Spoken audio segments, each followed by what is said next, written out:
Λοιπόν, ήρθε η ώρα να φροντίσουμε το μελισσάκι που πιάσαμε. Να του βάλουμε τελάρα, να αισθανθεί καλύτερα, να μην χρειαστεί να χτίσει αυτό.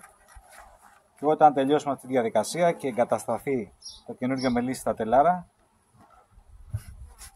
θα του αλλάξουμε και κυψέλη και θα το πάμε στο μελισσοκομείο μας. Λοιπόν, ξεκινάμε.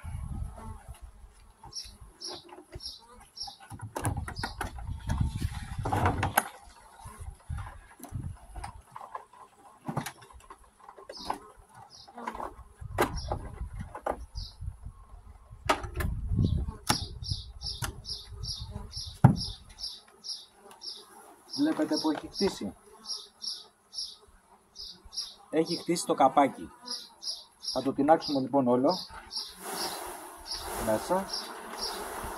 Κοιτάξτε εδώ τι έχει χτίσει. Εδώ βλέπετε.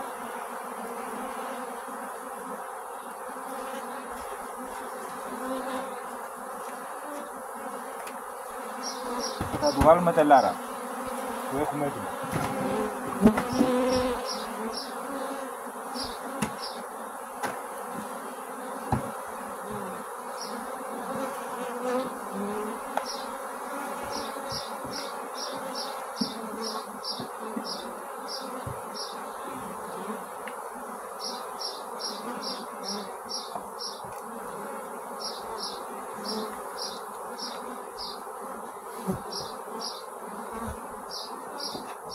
Βάζουμε τελάρα έτοιμα.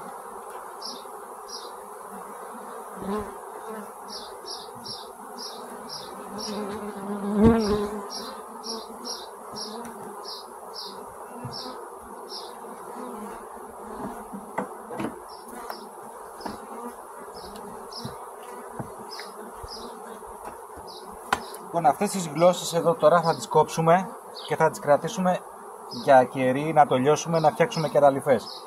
Γιατί είναι 100% καθαρό κερί. Βλέπετε.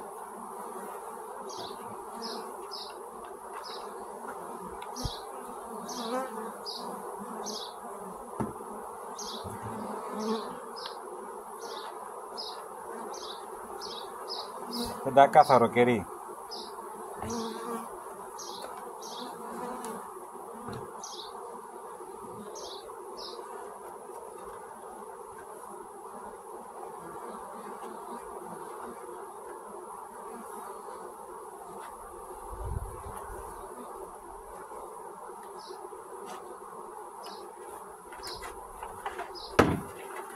Τινάζουμε και τις υπόλοιπες μέλισσες μέσα.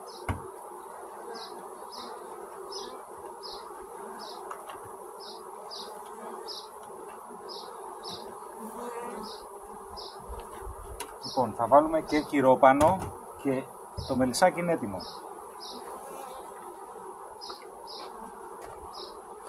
Όταν εγκατασταθεί στα τελάρα που του βάλαμε και η βασίλισσα αρχίζει και γεννάει και μας φραγίσει το γόνο, θα του αλλάξουμε κυψέλη, θα το βάλουμε σε μια καινούργια κυψέλη